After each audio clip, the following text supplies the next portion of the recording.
Please join me in giving a warm Rotary District 6580 welcome to our #1 Indiana Hoosier, President Pam Whitten.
Speak with you all this evening. I'm really grateful to have the chance to spend a little bit of time with you.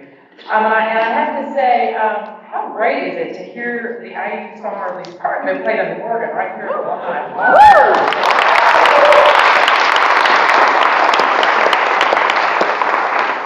So for those of you who don't know, the organ is named in part for a former IU president that some of you may know, Tom Ehrlich, and his wife Ellen, who played a key role actually in acquiring the organ for IU. And it's kind of fun. About, I would say 2 weeks ago, I had the great pleasure of meeting President Emeritus Ehrlich. When he came here for a visit, he actually brought his granddaughter out from the West Coast to show her Indiana University. And he came by the house that I live in now on campus and showed where his granddaughter's mom had come down the stairs and got married on campus as well. So it was a lot of fun to feel the history of other families other than mine that are really having the privilege of living on this campus as well. So I am delighted to be here with some many Rotarians from Southern Indiana, among whom are many alumni, as we saw, current and former members of our faculty staff, and of course, friends of the university as well. And I'm delighted that all of you are able to gather in person for your district conference. I think for the first time since 2019, is that right? And is it true that it's your first time to have the conference here since 2009? Oh my goodness. You must have just been having a feeling somewhere. Glad to have you guys back. So, for more than a century, Rotarians like you have really used your passion, your energy, and of course your intelligence to take action on projects that have strengthened communities and improved our state and of course our world as well. The impact you have on your communities is truly remarkable, whether it's supporting scholarships for college students, literacy programs, or educational exchange that helps young people become global citizens. And so your service, of course, has benefited Indiana University in so many ways. So I'm told that New Albany Rotarians were instrumental many years ago in launching the campaign to build our beautiful campus. Our Southeast campus is located in New Albany. Is there truth to that? Beautiful. I was actually just there last week. I traveled pretty regularly to all of our campuses, and last week did a swing of about 4 of our regionals, and was down in Southeast again, and just all of our campuses are beautiful. That one really stands out. And then, of course, if we go back a few years during the Great Depression, Rotarians across Indiana donated funds for the construction of the Rotary building that's located on our Indianapolis campus, another beautiful campus at IUPUI. It served as a convalescent home for children at Riley Hospital during the height of the polio epidemic, and after being beautifully renovated a number of years ago, now houses a number of IU divisions, including our Center for Global Health at Indiana University. So let me begin by saying that I'm deeply honored to serve as Indiana's University's 19th president. This is a dream job for me, and frankly for my family as well to be at IU. And I've been here closing in on 10 months now, and if it's possible, it's even more than I expected that it would be. But all of you with degrees know that, and you know why. Those of you without IU degrees, I don't have one either. But always hope, right? So I'll share with you that a number of years ago, in the introduction, it was stated that I spent a number of years at Michigan State. I lived in East Lansing for many years, where I was a regular college professor for a long time and eventually became a dean. I raised my 3 children in Michigan, and don't judge me for this, but when we would go on vacation, sometimes we would rent a place in Brown County to hike, because so I'm a little bit of a college campus junkie, and so when we travel, I always make my family go walk on college campuses. And so all those many years ago, we would come into Bloomington at night to go to dinner, and we walked the IU campus. And my husband and I were struck those many years ago by how beautiful it was. And in all the ensuing years, when people would ask us, because they know we've walked on a lot of college campuses, and by the way, I'm really not making this up, this is really a true story, they would ask us, what's the most beautiful college campus you've ever seen in America? And my husband would always be the first to say, IU Bloomington. It's the most beautiful college in the world. So we think it's a wonderful karma thing that we ended up right here at IU Bloomington, which we think is truly stunning. And you all know that as well. So little did we know, of course, when we took those walks that we would end up in Indiana.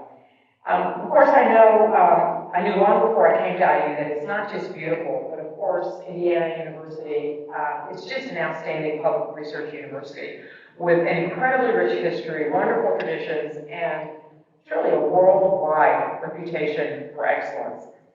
And so my first month as president has only confirmed this, and it is a particular honor to be the first woman to serve as president of this university.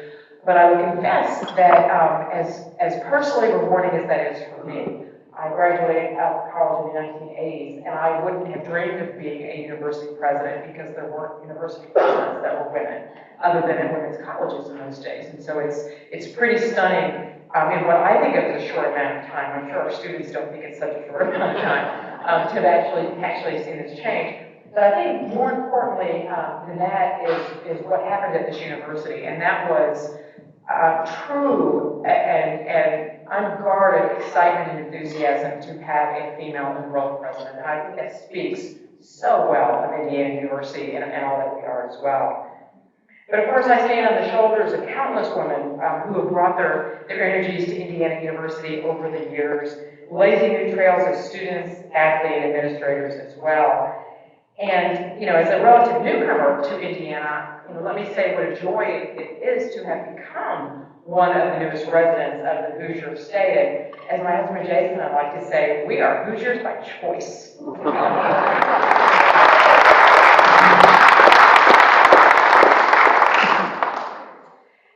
So I firmly believe that the way you understand and improve things and do new and exciting things comes from the information that you get from others. And that's a fancy way of saying I think it's so important to really listen, particularly when you're in a new setting and a new institution.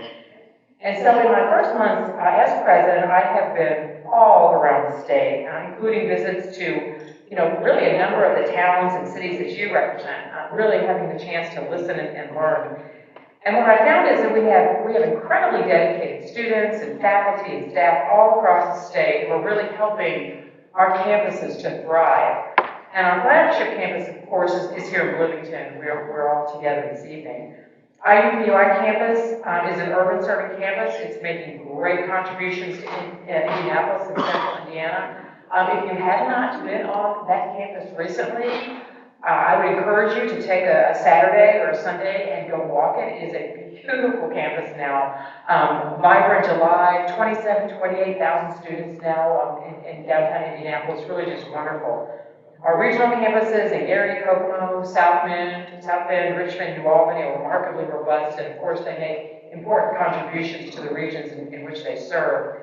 I have visited, of course, our campus in Columbus, where we have a deep and abiding partnership and where the J. Irwin Miller Architecture Program is thriving in the Republic Building. Up north in Fort Wayne, we're focused on educating future healthcare providers. And so we have a School of Medicine there with a strong regional focus. And we have, of course, medical school campuses on 8 towns around the state: Terre Haute, Bloomington, Great Bend, others, Evansville, many. And so I've also had the great pleasure of meeting so many loyal alum as I've traveled the state. So many friends who, through their volunteer service, through their generous philanthropy that really allows IU to do so much, including providing scholarships to students who could not otherwise necessarily afford an IU education. And I have seen IU as one of the most internationally focused universities in the nation. And we see that evidenced in so many ways. At our dinner table this evening, we were talking about the fact that IU offers more foreign languages than any university in the country. We offer 84 foreign languages. And I can promise you, you have not heard of all of them at all. But it positions our students to go out in important and innovative ways to play roles and to take up leadership opportunities that are really so vital in today's world. We are leaders in the number of our students who participate in life-changing study abroad experiences, the number of international students we welcome, our number, of course, of international alum, the languages we teach, and the number of eminent area study centers that really enrich our knowledge of the world's societies and cultures. We have 200 academic partnerships with peer institutions around the world facilitating all this, and we have 5 gateway offices around the world as well, aligned with IU. And so we intend to build and sustain on all of this in the coming years. So in short, what I've seen in my first month as president of IU is a university that's making major contributions to the state, to the nation, and the world, and one that is really in an excellent position to take the next bold steps to truly become one of the nation's greatest public research universities. And so, so this evening I want to spend just a few minutes talking about my vision for Indiana University's future. And as I see it, we have 3 things that we are to do as Indiana University. 3 things. And so first and foremost is taking care of our students. While I'm president of IU, as I like to say, students are going to be the center of the universe for Indiana University. And maybe we could begin by acknowledging, and I mean this with all due respect, but maybe we could begin by acknowledging the most important people in the room. So if our current IU students could stand and be recognized.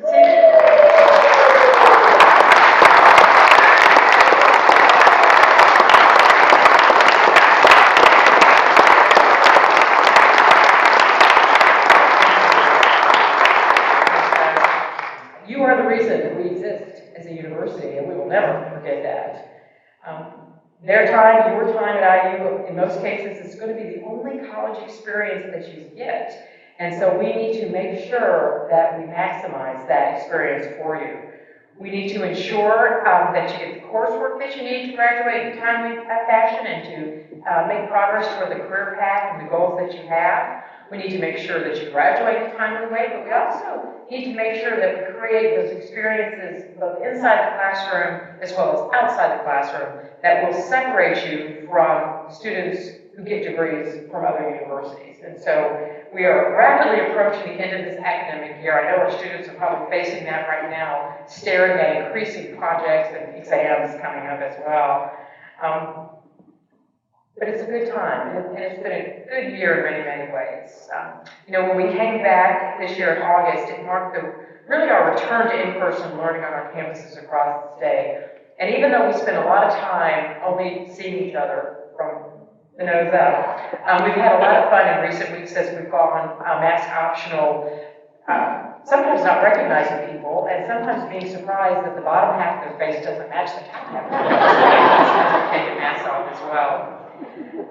But it's been a good ride this year, and this year's strong enrollment really reflects our continued success in keeping an education affordable, accessible, and responsive to the needs of students from so many backgrounds. And so, students that come from the communities in which you all live and work are well represented, and they are thriving here in Bloomington and Indianapolis and all of our campuses across Indiana University. We welcomed 91,000 students this year statewide. We're one of the biggest universities in the country. A lot of people don't appreciate just how large the footprint is of IU. We had a record number of students of color. Bloomington set a new enrollment record this year with a total enrollment of more than 45,000 students, due in large part, frankly, to a freshman class that just exploded. We had an extra 1,000 freshmen come to Indiana University of Bloomington this year. And our students all across the state, of course, are accomplishing so many amazing things, This year, for example, Elvin Irahame, he's a senior here at Bloomington, became the 19th student in IU history to be named a Rhodes Scholar, and it is a very cool thing to be named a Rhodes Scholar.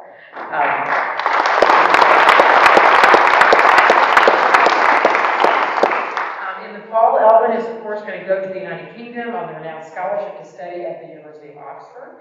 He is a neuroscience major here in Bloomington. He actually spoke at our recent honors convocation ceremony where we honored many other academically gifted and talented students. A number of those students that we recognize also received prestigious national scholarships, including Goldwater Scholarship, which goes to sophomores and juniors who intend to pursue research careers in the natural sciences, math, and engineering. We could spend the whole evening talking about our students and how they're recognized and the things they accomplish. It's truly stunning. And I have the great fortune every day of getting to walk across the campus, and our students are shy. If I'm walking across campus alone, it lasts for about 20 seconds because someone comes up and starts walking with me and telling me what's going on, or something I need to be at, or something I need to know about, or most recent solicitation was, why was I not writing on a little 500 team coming up? But it's truly such a privilege to have those day-to-day interactions with our students. But of course, to make sure that we are as student-centric as we strive to be, that means that every decision we make and every initiative we launch in the coming years, we always have to ask, how will this affect our students? And I've challenged everyone that works here, when you're in the middle of a meeting and you're duking it out over an issue, be the person that says, time out. How is this going to benefit students at Indiana University? And I have to tell you that the response to that across this institution has been very strong. It really represents how passionate everyone is here about taking care of our students. We've also are doing some things to try to up our game in a number of other areas as well. So we announced in the fall the creation of a $30 million fund to accelerate our efforts to hire a more diverse mix of faculty, including researchers. This is known as the Presidential Diversity Hiring Initiative, and it's going to focus over the next 7 years on hiring for groups of traditionally underrepresented folks in higher education with the ambition of increasing their representation among all of our faculty.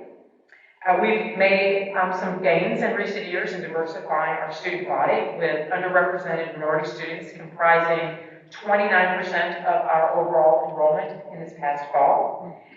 We feel that now is the time to provide our students with access to world-class teachers and researchers who will bring diverse perspectives to our classrooms and to our laboratories. And another way that we're focusing on our students is looking at all the things that they need to be successful. And that's many things. It's often opportunities to do things, but it's also recognizing the care that we need to provide for them. So we are really stepping up our plans to make sure we provide opportunities for access to mental health services, or food pantries. You would be amazed at how many students are hungry, as well as often homeless as well.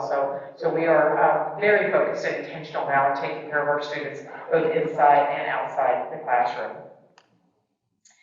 So the first priority is students. Students first, students as the center of the universe for the institution. Our second mission has to do with discovery and research. We are a research university. And that means that we're supposed to discover amazing things. We're supposed to find things that will impact and change people's lives forever. And whether that is research that you do in a lab, if it's bench research, whether it's social science research, whether it's discovering best practices that can be applied in businesses or classroom settings, or whether it's creating great works of art or music or theater, all of those things comprise the scholarship, the research that we are tasked to do as the university's flagship institution. And we do a lot of it, and we do it very well. Our faculty very successfully compete for a number of awards and grants.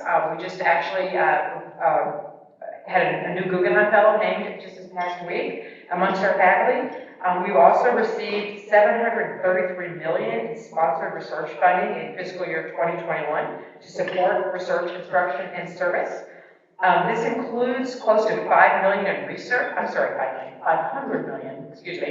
research support, which is a 9% increase over the prior year, due totally to the IU School of Medicine. Really making amazing strides. We are ranked number 27 in the country, our School of Medicine, in research funding. We're actually number 14 in terms of public universities. Alzheimer's, cancer, there's so many areas where we're best in class. We're really leading the country in research in those areas. And a lot of it is our success in recruiting just truly exceptional scholars and researchers and teachers to come work with us.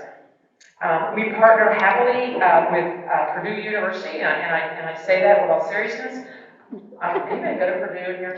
All right. So in all seriousness, I can't stand you one Saturday in the fall and a couple of days during basketball season. But otherwise, we are so blessed in Indiana to have two amazing research universities. I'm sincere.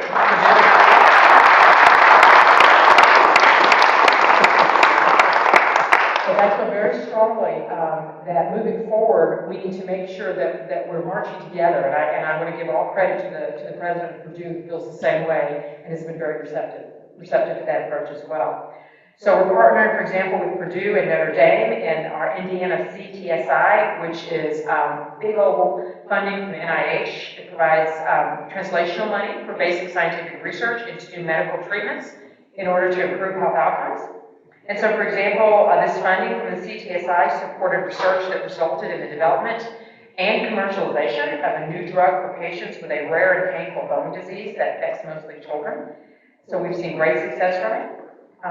So in the coming years, our overall goals with regard to our research enterprise are going to be to increase our efforts to attract external funding. It's so important at universities now to do that. And to focus with more intensity in the areas where IU can make the most difference and impact lives as well. So students first, conducting groundbreaking scholarship, and the third area that we are tasked to do as Indiana's namesake and flagship university is to advance the quality of life for Hoosiers throughout the state of Indiana. And I think this is an area where we could probably be a bit more focused and intentional. We do a lot of wonderful work, but I think it's time for all of us to acknowledge and really, yell from the rafters that we are here to make things better for the state of Indiana and everyone that lives in the state of Indiana. So that means a lot of things, right? That means contributing to the economic vitality of the state. We are incubators for jobs and economic growth. We help to keep top students from Indiana and beyond in the state. So all of you folks who stood up, if you want to go play for a couple of years somewhere else, that's fine. But students, we want you back in Indiana at some point as well. We're committed to being even more intentional in the years ahead about these engagement efforts in communities all across the state, and that includes all the communities that you're in. We plan to partner even more closely in helping to attract new businesses and industries.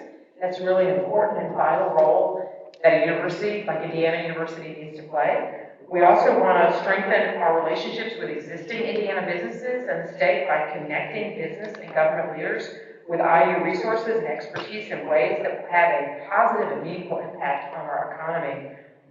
We also want to continue to advance the quality of life in Indiana. We do this in such a strong way as well, through the powerful cultural impacts we have in areas like the arts. If you haven't been to a performance here, for example, from Jacobs, or if you haven't been to the Eskenazi Museum, do not admit that out loud and get over there. These things are wonderful. I am a big college sports fan, so I will love cultural contribution as the sports that we do at Indiana University as well. We're back in the tournament this year, and you guys can expect that from here on out. That's what it is.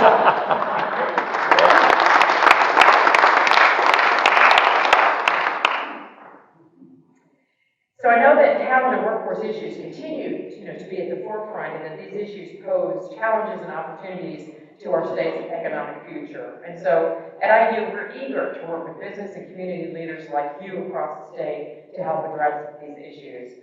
And as president of IU, I want to ensure that Indiana-based employers and businesses enjoy a special advantage and access to the IU talent base, because it is expansive, the talent that's here to serve folks. Whether it's faculty that are subject matter experts, student internship opportunities for our amazing students, or graduates that are seeking employment opportunities. And of course, IU is making great strides and great impact in the state by educating the next generation of healthcare providers through our schools of medicine, nursing, public health, optometry, dentistry, health and human sciences, and social work. We educate the vast majority of professionals in these fields. And so as you seek healthcare in your various communities, you're going to have a hard time bumping into someone that's caring for you that doesn't have a degree of some sorts from Indiana University. And I would suggest that you will get exceptional care because they have a degree from Indiana University as well.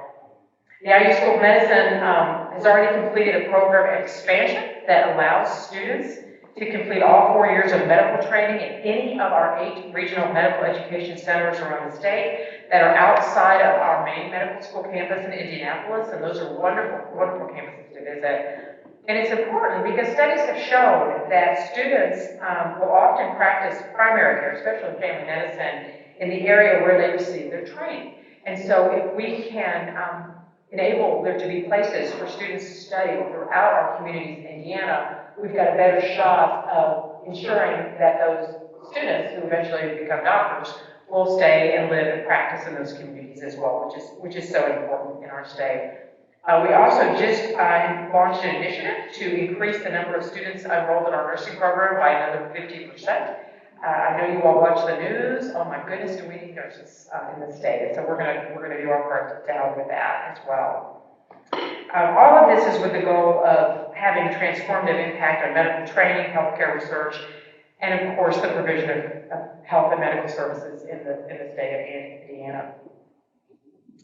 So let me wrap up this evening by acknowledging that greater engagement and collaboration between IU and Hoosier communities and service organizations like Rotary. It's always possible because we share a common vision for the future of our state and of our communities. We all want to ensure that a first-rate education is affordable and accessible for Indiana's very best students, and that it allows them to realize their greatest hopes and dreams.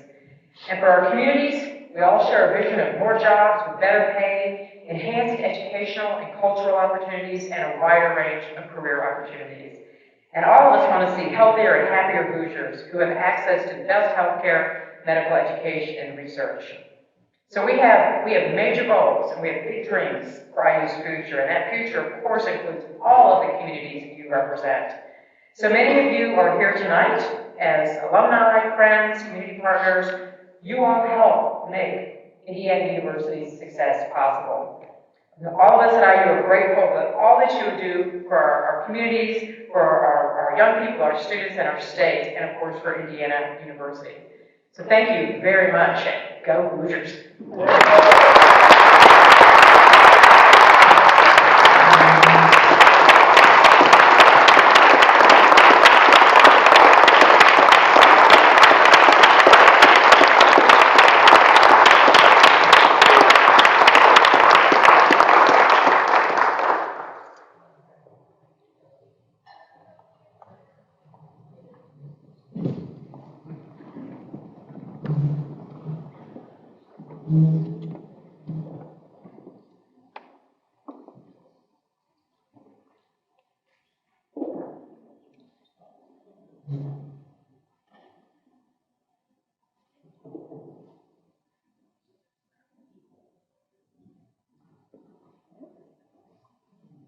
Well, thank you, President Whitten, and great update on your first 10 months on the job. You've been pretty busy. Sounds like you've got a pretty good handle on this place. So we appreciate you taking time out of your busy schedule to come here and visit with us here at our district conference.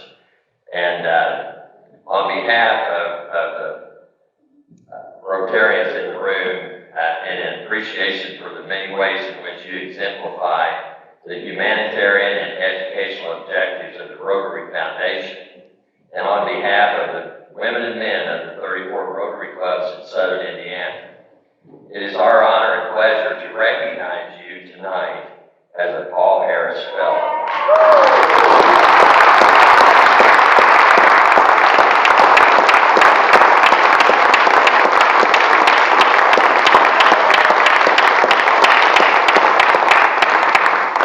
This award is named for Paul Harris, the founder of Rotary more than 117 years ago in Evanston, Illinois. Today, the organization has grown to 1.3 million members in 35,000 clubs and in more than 200 countries. In addition to thousands of Paul Harris Fellows throughout the world, many in this room, you will now stand with notables such as Mother Teresa, Nelson Mandela, Prince Charles, Indira Gandhi, Pope John Paul II, President Jimmy Carter, astronaut James Lovell, and Dr. Jonas Salk as Paul Harris Fellows. That's just to name a few. The money raised as a result of the Paul Harris Fellows program provides millions of dollars to improve the lives of many all across the globe. On behalf of the trustees of the Rotary Foundation, I ask our friend Larry Lunsford to help me with this presentation. It is our pleasure to present to you these emblems of a Paul Harris Fellow. We urge you to wear the Rotary Paul Harris Fellow pin as a symbol of our appreciation for you and your humanitarian efforts. Ladies and gentlemen, please join me in congratulating and recognizing our newest Paul Harris Fellow,